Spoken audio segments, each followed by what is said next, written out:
Rosie sat all night alone in the dark, not daring to turn on a light and far too frightened to sleep.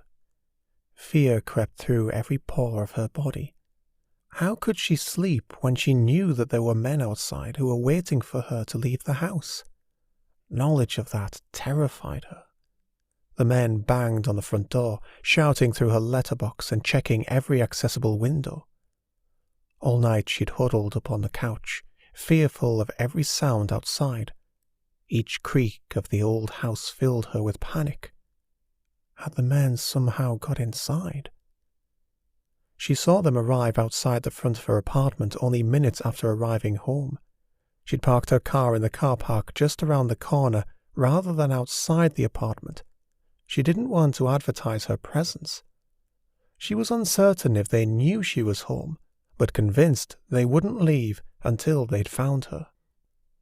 Rosie's heartbeat pounded in her ears. Her breath caught in her throat. Acid rose in her stomach, and the urge to be sick consumed her. She needed to focus and clear her mind, but the fear of being captured overshadowed all her thoughts. The events of the past week churned through her mind.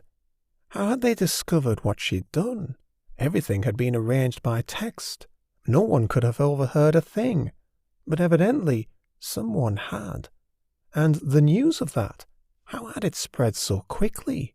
One second she was committing the act, and the next these men were everywhere.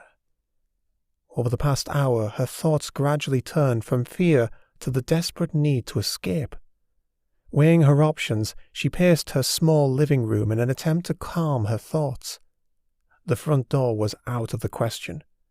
She could climb out of her bathroom window, sneak out through the rear garden of the apartment below and into the back lane, and then get to her car before it got light. That was her best option.